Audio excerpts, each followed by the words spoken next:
one of America's famous public intellectuals, referred to as manufactured consent, because the Chinese have 8 registered political parties that are supposed to be in opposition, but they are bound never to be against the Communist Party.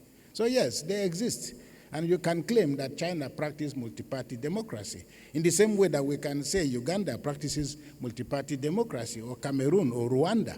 But in each and every one of these democracies that I've mentioned, you operationalize the concept of opposition at the risk of your life or at your own risk. So to be sure, Africa continues to wallow in a culture of self-deprecating, self-loathing, and self-flagellating lamentations, wondering when we shall ever catch up with the West. Using Western liberal democracy as our models will always leave us feeling that we're not like the Americans, and we're not like the British, and we're not like the Europeans, and therefore there must be something wrong with us. It is this patronizing self-righteousness that enabled President Obama to stand here in June 2012, and he said to the people of Ghana that Africa needs strong institutions, not strong men. Not unexpectedly, Obama received standing ovations, and yet no one bothered to ask President Obama whether there was a necessary contradiction between strong men and strong institutions, or whether weak men had ever built any institutions anywhere. Then as now, to me, President Obama's irritating pontification merely exploited the arrogant and condescending manner that Americans and Europeans have come to view Africa and its development, deliberately ignoring or sidestepping their complicated roles in the sabotaging of democracy across the world. For them, Africans still remain the white man's burden, and that somehow our underdevelopment is a character flaw. Ignoring exploitative historical processes that have led them to where they are, we are often made to feel inferior and made to ignore the issues of those whose backs these so-called strong institutions were built in Europe and America. Perhaps this feeling that we are failing may have helped the organizers of this conference to frame this conference as a call to democracy's funeral rites. Am I therefore right to assume that the theme of this conference has been inspired by the book, How Democracies Die, authored by 2 American political scientists, Stephen Levinsky and Daniel Ziblatt? Although many Africans, as usual, found inspiration in these cynical views of democracy expressed in the book, many of our people tend to forget that this book is directly a liberal attack at the Trump presidency or America under President Trump. But it is not to deny that there are lessons for us. Rather, the issue is that African scholarship must find reasons to focus on Africa's historical and cultural histories, appreciating that even after 200 years of exploiting others, democracy in America and democracy in Europe and elsewhere is still largely a work in progress. In the course of our assessing progress within democracy, we cannot ignore the savagery, brutality, bloodshed that are now woven into the fabric of our legacies as countries and as a continent in relation to our past. Nor can we ignore the extent to which military rule arrested our march to democracy. Propelled by false narratives of missionary zeal to drive progress, the military marched into state houses across the continent of Africa. The president of Ghana has most eloquently choreographed a lot of that.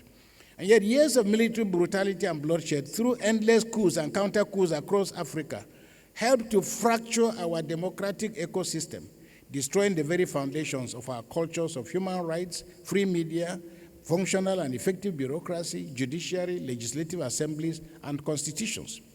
Years of misrule resurrected and deepened ethnic consciousness as ethnic blocs sought to use military power and autocracy to institutionalize ethnic or regional hegemonies. Subsequently, in the 90s, after the so-called end of history, half-hearted plans to return our countries to the path of democracy were often marred by the blind ambitions of the military men and women themselves. Their autocracy, they mutated as autocratic dictators, pretending to be Democrats, and in my view, debates about the duality of our democracy must therefore be measured against the backdrop of this convoluted view of history. With all its structural flaws, Africa's march to democracy is seemingly unstoppable. Africans know where they have come from. The future may be uncertain for them, but we have no hope of returning to the Egypt of autocracy and dictatorship that has been our lot. Our two countries, Nigeria and Ghana, remain the best examples. Our people are hungry, they are still poverty-stricken, they are living in destitution, yes. Our democracy has not delivered what it promised to them, yes. Democracy has not made them safe, yes. Democracy has not ended years of oppressive and suffocating corruption, yes. And yes, our people are still caught in the cusp of violence. However, our situation today is evident that our people have nailed their hopes for progress and development on the mask of democracy with all its flaws and very hostile, strong headwinds. It is historic for us in Nigeria that Nigeria has conducted 7 successive back-to-back elections since 1999 till date.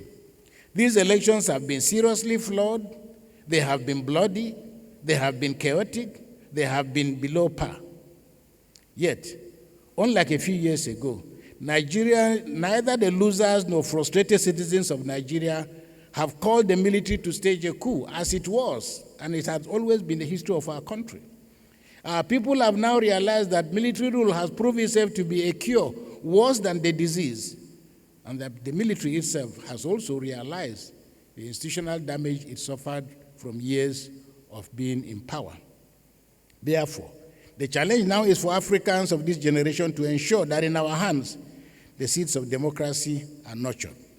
Because of Nigeria, despite our troubles, despite our uncertainties, it has often been said that Nigeria, the unity of Nigeria is like a Catholic marriage. May not be happy that it doesn't break up.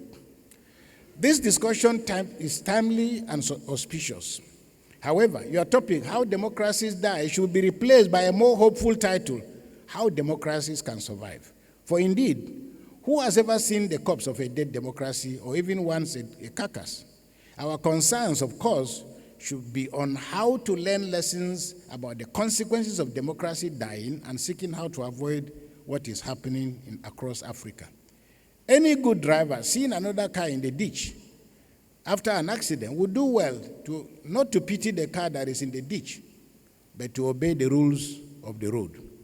And there is a saying in Hausa, for those of you who speak Hausa, but translated it says, if you see your brother's beard on fire, put water on your own. Africans must learn that democracy is hard work with no easy answers, not because Africans are not searching well, but because those easy answers are not found anywhere. Revitalizing the civic space by free speech, a free media, and a civil society that is alive to its challenges is the best strategy of keeping authoritarianism at bay and keeping people hopeful. Ahead of Nigeria's return to democracy in 1999, I published a book titled Democracy and Civil Society in Nigeria. And my conclusion in that book, then as now, very simple, that democracy and autocracy cancel themselves out. One cannot exist if the other, both of them cannot coexist because one's existence defeats the existence of the other. This is neither the time nor the place to debate or define democracy. However, it is important to note that each democratic seed has had its own story of growth, harvest, or failure, depending on where and when it was sown, who nurtured it, on which soil, under what weather, and to what end. By way of definition, the world has come to accept Abraham Lincoln's Gettysburg speech definition in 1863, that democracy is a government of the people, for the people, and by the people, as literally cast in stone. However, on further interrogation, there are gaps in democracy's definition and its operational claims. Once we shift gears to identify geographical locations, cultures, and perceptions of who the people are, and who defines who the people are. And I cannot improve on what President Obasanjo just said, because I told him the quote of what he said should stand side by side with Abraham Lincoln's claim. And what is also very interesting is that Abraham Lincoln delivered this speech in 1863, and it's the same 1963, much later, 100 years later, that Martin Luther King delivered his famous I Have a Dream speech. And you notice that even in that speech, which was delivered, if you are familiar with Washington, with the statue of Abraham Lincoln, so India, when Martin Luther King says 100 years ago, he was referring to the Gettysburg speech. But of course, he makes the point that 100 years later, all the promises that were made or conceptualized in that speech have never really been realized. And I think we can repeat the same thing, that there's always a distinction and a dissonance between the claims of politics and political rhetoric of when people are in campaign and the realities when governance takes off. We could, for example, ask what form of government we are talking about, since every government in the world, whether by ballot or by bullet, ostensibly hangs its toga of legitimacy on the claims that it is for the people. And all you have to do is to read the speeches of, let's say, Nigerian coup plotters from 1966 up till the last one in 1999. I sat down and read all of them. In fact, one of our journalists put them into a book, and it's very interesting. And you ask yourself, what were Nigerians thinking when these people were writing these speeches? In fact, some of the speeches are largely coherent only on one thing. One, the soldiers emphasized their redemptive capacity, but also, very interestingly, you could also see, in fact, there was one coup plotter. Happily, the coup didn't succeed, but the man promised that there was henceforth going to be, what do you call it? The country was going to be under, what is it? What is the word? Under curfew from dawn to dusk. He didn't know the difference between dusk to dawn. But we would, for example, ask what form of government we're talking about, because every government makes this lofty claim. No one has ever declared up front, either through a coup or through campaign, that his or her ambition in politics is to form a government of myself, for my family, and my kinsmen. The Afrikaners in South Africa, the white supremacists in America, Hitler and his Nazis in Germany, Mussolini and his fascists in Italy, King Leopold who ruled Congo by proxy, all of these men and women through history made altruistic claims. Philosophies like communism, Bolshevism, Stalinism, fascism, Nazism were operational ideological vehicles that conveyed dreams and hopes. And of course, people were enticed, and these people had great followership. They set the clock of democracy back. However, democracy has proved its incredible capacity not to be crushed, because democracy still saw the backs of all of these people. So one of Africa's most distinguished scholars, the late Professor Claude Ake of blessed memory, once argued that the attempt to define democracy presents us with what he calls an anarchy, and attempts to clarify the definition of democracy only adds to the confusion. So by whatever definition, democracy in theory and in practice is about people's ability to participate in determining who governs and how they are governed. I often say that if you see a dead body, you can spread any kind of cloth you want, especially if the body is naked. But if a man is naked and you give him a cloth that he's not happy with, he will still throw it back at you. So fundamental to democracy is the essence that people, although it is flawed, that people have a say in who governs them. At the heart of all of this is that by whatever name we call it, humanity has continued to search for the best ways of ensuring how do we stay safe? How do we raise our families? How do we manage community relations? How do we address such themes as justice, by whatever language, by whatever gender, by whatever ideology? What is justice? What is equity? What is fairness? What is humility? What is respect? These are the principles that undergird democracy. So we're constantly searching for these ideals, and democracy just happens to be, in my view, a scaffolding around which we can hang some of this. And as long as this human quest continues, it is impossible, therefore, for us to talk about democracy ever dying. Another name for political practice of these ideals over time, with patience and sacrifices, leads to the deepening of political culture. Because African democracy focuses only on elections. We don't pay much attention to what happens after the election, but the consistent and persistent repetition of these processes leads to what political scientists refer to as political culture. And when something becomes culture, you don't think about it, you just do it. Respect for elders, if it's culture, you just do it. Nobody has to, prompt you. So for me, fundamental to how democracy grows and is appreciated is the need to develop a political culture. But of course, we accept, and we also know that systemic and consistent interruptions of this process by the military in Africa has created a sense of a culture of cynicism among our people. So if we are concerned about how democracies die, then like all dreams, we must accept the causes, that the causes are not the same. Because why X died is not the same with why B is alive. Therefore, when we speak of institutional fragility, shrinking spaces, the weakening and dismantling and weakening of democratic system, do we see them as causes or consequences of the death of democracy? In other words, are we perhaps confusing the symptom with the disease? Particular diseases do not kill everyone. Not everybody who is suffering from cancer necessarily dies. Some people live longer. Not everybody people die of malaria. People die of all kinds of things. How do we explain the fact that the same sickness strikes one person, kills the person, but then other people are able? The medical people will tell you it depends on your immune capacity. Therefore, during the period of COVID, for example, the records seem to suggest, not necessarily, but at least that's what the doctors were saying, that most people who died during COVID had other underlying ailments, which COVID simply exploited.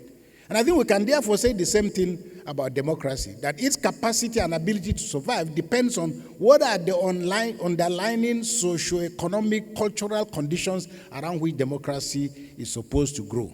In the last 20 or so years, the world has witnessed reversals and decline in many countries in Europe and America.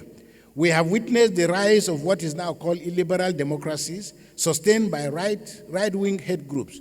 We are witnessing the rise of terrorism around the world. Although all of these pose severe threats to democracy, I would rather that we speak of the challenge to democracy rather than its death. In my view, as long as humans exist, there will always be democracy. If we see democracy from the point of view of its leaders, presidents, institutions, parliaments, senators, senate presidents, political associations, political parties, then we can contemplate its death, because all of these institutions are subject to human mortality. However, when we see democracy as part of the human instinct, thirst, hunger, and quest for love, for fairness, for integrity, for a sense of belonging, for community and family, then as long as these ideals exist and they sustain and define humanity, democracy cannot die. The democratic instinct and ethos is already embedded in our DNA. To be sure, politicians and political parties, parliaments, constitutions can be banned or destroyed, as we have seen with autocrats in uniform or out of uniform. But the human instincts that are supposed to nurture cannot die. We can therefore argue that certain types of structures for the pursuit of human happiness, security, and well-being could collapse in the hands of wicked men and women, but others will spring up. Democracies might die in form, just as food, arts, social habits differ among our peoples and countries, but the essence still remains the same. Now, you heard about Nigerians' jollof rice. Ghanaians are free to produce a poor copy, but still jollof rice. But when you know yourself that when you eat jollof rice in Ghana, when you eat jollof rice in Kenya, you know that they are just practicing. The problem of many African countries, but you might say jollof rice is jollof rice, but there are differentiations. The problem with many African countries is that they never really experienced successful transitions. After colonial rule, and I think, again, my friend, Professor Ihonvere, has written extensively about this, that is the assumption that we have that we transited to democracy. No, transition from dictatorship is not logically transition to democracy. In part because, as we saw with successful transition, especially by the military, they still managed to embed within the system of transitions landmines that later on exploded to send us back to the bottom of the hill. So we went through rudimentary elections, but we never even developed a political culture. Africa transited from colonialism, military dictatorship, but did not successfully transit to democracy. The military often sowed many landmines. So when Western liberal democracies, which we have adopted across Africa, with their focus on free markets, when we neither have the freedom nor the markets, presupposes a capitalist economy when we don't have the capital, focusing on such concepts like transparency, accountability, a free media, human rights, a free judiciary, rule of law, and a lot of talk about fighting corruption.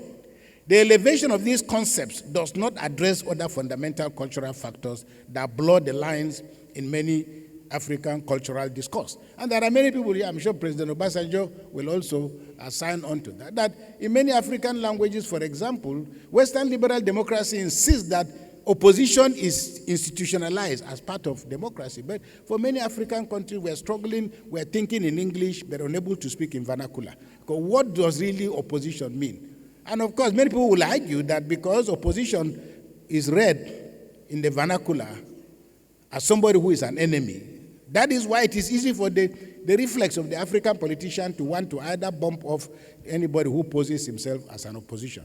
But of course, the system itself is not attractive, because I served as a member of the Electoral Reform Committee in Nigeria. One of the things we saw was that you had cases where, for example, the dominant political party is such that everybody has to belong. And people who decided to vote differently, when they went back to their communities, the communities literally sent them back. They said, we don't want to be in opposition, because they know the consequences of being in opposition. So when we talk about this concept, it's important that we understand the cultural context in the African situation. The elevation of this concept does not address other fundamental issues. Anti-corruption waiting agencies, for example, sidestep the fact that corruption and other manifestations in African politics are often the symptom and not the disease.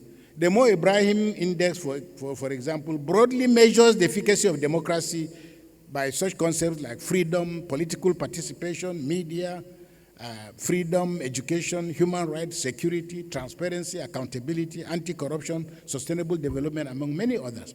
And there's no doubt that democracy is in peril today, but it is not dead. Let us not become victims of what I call exaggerated pessimism. The story of the United States of America is a lesson. After over 200 years, the behavior of Donald Trump and his supporters on June 6, 2022, suggests that time and experience very often are not reasons for us to go to sleep. Because the human instinct for violence doesn't ever go to sleep. Therefore, we must remain vigilant over the claims that democracy makes.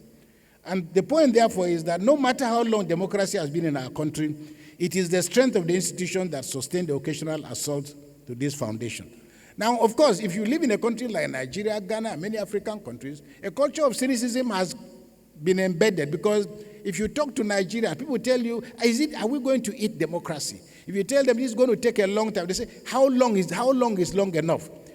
Yet, history suggests very clearly that democracy and its quest has no shortcuts. The challenge for those who govern is to ensure, I often use the metaphor of, I think women call it the pacifier.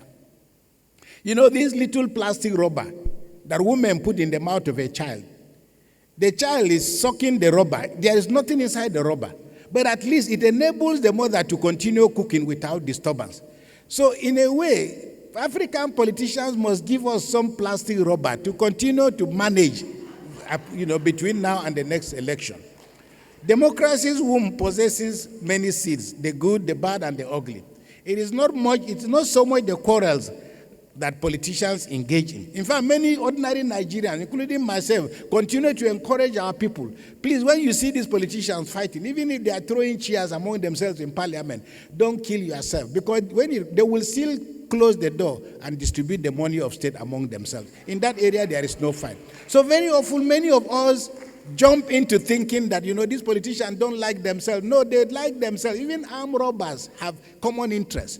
So let's measure our enthusiasm, because very often we think that democracy is about to fall because our people are always fighting. As a priest, I have experience of helping resolve problems of marriage. In the end, I've had family, women and men, come to me and say, look, our marriage is no longer working. We're 10 years now, 5 years now, we're sleeping in the same room, but we're not sleeping on the same bed. Or people will tell you all kinds of things, but families themselves have realized that marriage, the priesthood, every vocation is a work in progress. And there is not so much a question of the problems of the moment, but the development of the inherent capacity which you can glean from friends and culture and history, but also drawing inspiration from the moral basis of your relationship, that things can work differently. And when a man realizes very clearly that he took his wife for granted, or that the wife realizes she took certain things for granted, it is possible for people to go back, renew their commitment, and have a much stronger relationship. Similarly, flawed elections are not necessarily evidence that democracy is not working. Very often it is the over-enthusiasm, but also agents of state, electoral bodies, the police, and so on, that often confuse the president with the state. Very often in our countries, the military, the security agencies believe that they confuse the state with the president.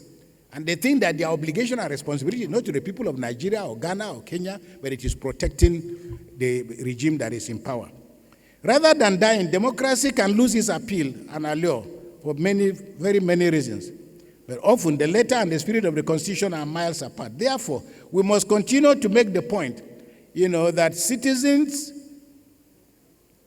engagement with the institutions and instruments of state is fundamental to how democracy grows in our countries. Rather than believing that democracy is a game of experts and all we have to do is literally choose which club we are going to support. Being involved in democracy in your country is not the same as supporting Arsenal or supporting Liverpool or Manchester United. There are many of us who support any club that is holding a trophy. But it's much more than that. And the call is much deeper than that. And the sacrifice is much deeper than that. Because conceptually, we confuse office with power. Okay? There are people who are in office, but they are not in power. There are people who are in power, but they are not in office. And you can often see a lot of that from the fact that if you ask Nigerians, maybe who was your governor 20 years ago, average citizen will scratch because they can't remember. So it's about impact, but it's also about understanding that we are not just agents to be acted upon. Politicians must demonstrate the spirit of patriotism. A deliberate effort must be made by politicians to understand that their lives must reflect both the letter and the spirit of the claims of the Constitution. In this way, politics will not become a do-or-die affair, a ticket to the theater of corruption. Institutions like the judiciary, electoral bodies must inspire confidence among our people. I now want to try and end. The debate about democracy remains controversial, but it's also enchanting. It will continue to remain a subject of intense interest. Democracy is about systems, and systems will always remain in a state of flux because the goalposts of human expectation are constantly shifting. An American professor of political science called Kostika Bradatan published a very beautiful article. You can find it on the internet. But he titles the article, "Democracy is for the Gods." Because he's saying that the claims that democracy makes, humanly speaking, are literally unrealizable. But it's not an act of frustration. And there's a little book I just started reading last week. The title is The Shortest History of Democracy. And in it, John Keane, the author, says, and I quote, "Democracy remains the most potent weapon yet invented by humans for preventing malicious abuse of power. A system that aspires the dreams of how to prevent the few and the rich and the powerful who act as if they are mighty immortals that are born to rule." End of quote. John Keane further argues that actually, contrary to what we claim, democracy did not start in Athens. Because he makes the point, hundreds of years before the Athenians began using assemblies, the Syrians, the Phoenicians, the Indians were also gathering, but their system was not as framed as what happened we're basically the same with what happened in Athens. Now, of course, Amartya Sen wrote a very beautiful book. The title of the book is The Argumentative Indian. And he makes the point, it's a direct frontal assault at the claims of Western civilization. And Amartya Sen said, look, we as Indians, we are always arguing for 10, 20 hours so don't give us the impression that we are supposed to learn any of these things from. So it speaks to the need for us in our democracy to also deal with practical issues of what are the cultural surroundings around which we make our claims. I wish to conclude by arguing that contrary to the notion of democracy dying, we should focus on addressing the usage of the various models for the achievement of the goals of human development. Democracy is a subject, and it is subject to toxicity, it is subject to decay, to rot, to fracture, but not to death.